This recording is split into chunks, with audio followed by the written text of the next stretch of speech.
Magandang araw, narito na ang headlines dito sa Philippine News Agency. Nasa 51% na ng mga proyekto sa ilalim ng Farm to Market Road Network Program ng Administrasyong Marcos ang natapos na. Sa isang video message, sinabi ni Pangulong Ferdinand R. Marcos Jr. na nabuo na ang nasa 67,000 kilometers na kalsada o katumbasaan niya ng 32 road trip mula Apari hanggang Jolo. Mahigit kalahati ito ng 131,410.66 na kilometrong target ng gobyerno sa loob ng 6 na taon. Lahat ito ayon sa Pangulo ay nagawa sa loob ng 1.5 taon ng kanyang panunungkulan. Paliwanag niya, bukod sa agrikultura, layunin ng proyekto na pagdugtungin ang mga komunidad at ilapit ang mga magsasaka sa mga pamilihan. Tiniyak ng Pangulo na tatapusin ng administrasyon ng buong proyekto at ipagpapatuloy ang adhikain nitong Build Better More. It is a testament to the magnitude of the accomplishment of the government. It is not an initiative only to do with agriculture. It is a connection between all the different communities. But of course, its main purpose is to connect the markets and the producers sa ating mga agricultural sectors lalo. Bahagyang tumaas ang approval rating ni Pangulong Ferdinand R. Marcos Jr. noong Disyembre 2023 batay sa pinakahuling survey ng Pulse Asia. Sa resulta ng Ulat ng Bayan survey na inilabas ngayong araw, umakyat ang approval rating ni Pangulong Marcos sa 68% o mas mataas ng 3% mula noong Setyembre 2023 na nasa 65%. Tumaas din ng 1% ang approval rating ni Vice President Sara Duterte sa 74% noong Disyembre 2023 mula 73% noong Setyembre. Samantala, umabot naman sa 73% ang trust rating ni Pangulong Marcos noong Disyembre 2023 o mas mataas ng 2% noong Setyembre. Nakakuha naman ng 78% trust rating si Duterte o mas mataas ng 3% sa kaparehong panahon. Pinabulaan na ng Armed Forces of the Philippines ang usap-usapan na may namumuo umanong destabilization plot laban sa administrasyon ni Pangulong Ferdinand R. Marcos Jr. sa loob ng kanilang hanay. Ayon kay AFP spokesperson Colonel Midel Aguilar, matatag at may pagkakaisa ang AFP sa layunin nito na gampanan ang kanilang misyon para sa bansa. Hindi rin aniya makabubuti sa bansa na idamay sila sa mga ganitong usapin. Ayon pa kay Aguilar, tiwala siya na wala ni isa sa kanilang hanay ang sasali sa anumang planong destabilisasyon. Noong linggo, itinanggi ni dating Pangulong Rodrigo Duterte ang mga balita na lihim daw siyang nakikipagpulong sa ilang pulis, sundalo at politiko kaugnay sa di umano'y destabilization plot laban kay Marcos. Paliwanag ni Duterte, walang dahilan para gawin niya ito dahil komportable siya kay Pangulong Marcos at tapos na rin umano siya sa politika. Kontento din niya ang dating Pangulo sa mga nagawa niya para sa bansa noong nakaupo pa siya sa pwesto. Samantala, pinabulaanan din ng Philippine National Police ang umano'y destabilization plot laban sa Pangulo sa loob ng kanilang organisasyon. Ayon kay PNP spokesperson Colonel Jean Fajardo, wala silang namamonitor na ganitong plano sa kanilang hanay. Patuloy din ang ugnayan sa pagitan ng PNP at AFP kung sakaling may matuklasan na sangkot sa ganitong layunin. Paalala din niya sa publiko, huwag maniwala sa mga nababasa sa social media, lalo na sa mga social media post na gumagamit pa ng larawan ni PNP Chief Police General Benjamin Acorda Jr. at AFP Chief of Staff General Romeo Browner Jr. Iniimbestigahan na ng PNP Anti-Cybercrime Group ang mga posibleng nasa likod ng mga post na ito para sampahan ng kaso. Tataas ng 10 sentimo kada litro ang presyo ng gasolina, diesel at kerosene simula bukas, Enero 9, ayon sa mga kumpanya ng langis.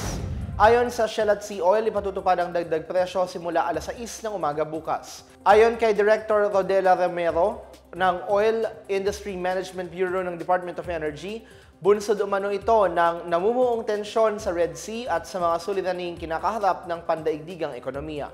Noong nakaraang linggo, bumaba ang presyo ng gasolina ng 10 sentimo kada litro, diesel ng 35 sentimo kada litro at kerosene ng piso at 40 sentimo kada litro. Base sa datos ng DOE, nasa 50 pesos and 49 centavos hanggang 78 pesos and 81 centavos kada litro ang presyo ng langis sa Metro Manila. At matapos ang ilang taong pagtigil dahil sa banta ng COVID-19, nagbabalik ang traslasyon sa taong ito sa pagdiriwang ng kapistahan ng mahal na itim na Nazareno bukas, ika-9 ng Enero. Sa kabila nito, maraming ipinatutupad na pagbabago ang pamunuan ng simbahan ng Quiapo, pati na ang lokal na pamahalaan ng Maynila. Narito ang ulat ni RB Abaracoso. 3 taon mula nang ipinatigil ang pagsasagawa ng Grand Procession ng Translasyon. Muling ipuprosesyon bukas, January 9, ang imahe ng mahal na poong itim na Nazareno. Katulad ng tradisyon, magmumula pa rin ito sa Grandstand sa Luneta, pabalik ng simbahan ng Quiapo o Minor Basilica of the Black Nazarene para sa pagdiriwang ng kapistahan nito. Nagdiwang sa balitang ito ang daang libong mga deboto ng itim na Jesus na Nazareno na hindi alintana ang layo, init o ano pamang sakripisyo para lamang maipakita ang kanilang debosyon at pananampalataya. Pero sa kabila ng pagbabalik ng translasyon, maraming pagbabago ang isasagawa ngayong taon base na rin sa hiling ng pamunuan ng simbahan ng Quiapo at ng lokal ng pamahalaan ng Maynila. Sang-ayon naman dito ang mga membro ng Hijos del Nazareno na siyang nangunguna at nangangalaga sa andas na ipinaglalagyan ng imahe ni Jesus Nazareno. Ito umano ay upang maging mas maayos at ligtas ang nasabing pagdiriwang. Ayon sa presidente ng Hijos del Nazareno na si John Dionisio, hindi pa hihintulutan ngayong taon ang nakagawi ang pagsampa sa andas. Yun po, sumunod na lang po sa mga Hijos del Nazareno kung paano namin igigiya yung prosesyon. Makinig po sila sa mga aming alituntunin. Halimbawa po, yung hindi nga po pag-akyat sa andas, bagamat pwede yung magpahid. Iabot na lang po namin sila o katulad ng tradisyon na binabato sa amin yung na ipapahid namin, tapos ibabalik po sa kanila. Pero yung pag-akyat, talaga pong pinatututulan muna namin. Panawagan pa niya, huwag nang sumama at manatili na lamang sa bahay ang mga may sakit o mahina ang pangangatawan at buntis. Iwasan na rin umano na magsama ng mga bata lalo pat inaasahan pa rin ang pagdagsa ng napakaraming mananampalataya. Sa ganitong pagkakataon, mas makakabuting umanong magdasal na lamang sa loob ng kani-kanilang mga tahanan at magsindi ng kandila.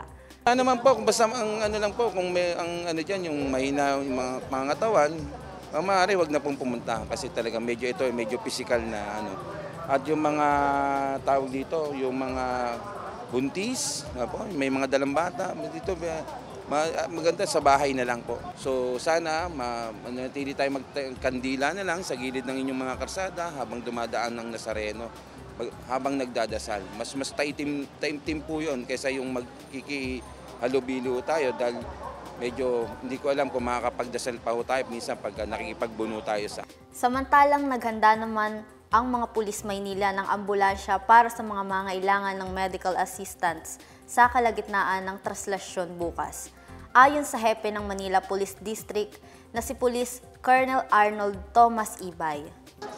Yes, lahat po yan napag-aralan po natin for the past 2 months. In fact, yun po yung una mo nating hinanap o kinumpleto o nag-account po tayo. Para lang po, kung sakaling mayroong mga kailangan ng medical emergency, nandyan po sila sa mga segments natin. Hiling din ni Ibay sa lahat ng dadalo at sasali na makiisa, sumunod at makipagtulungan upang mapanatili ang kaayusan ng translasyon ng Nazareno 2024. Yes, inihiling po namin ang kooperasyon ng bawat isa para maging maayos yung darating na kapistahan ng Nazareno. Hindi po namin kayang gawin ito, pero sa tulong po ng ating kababayan ay magtulungan po tayo dahil ito po ang kinasasabikan na pagbabalik ng prosesyon o translasyon ng Nazareno mula po ng 2020. Paalala din niya sa mga dadalo, mahigpit na ipinagbabawal ang pagdadala ng ilang mga gamit tulad ng malalaking bag, lalagyan ng tubig, payong, hoodie, jacket, sombrero, at anumang uri ng armas at matutulis na bagay na maaaring makasakit. Hindi rin papayagang sumali sa prosesyon ang mga nakainom.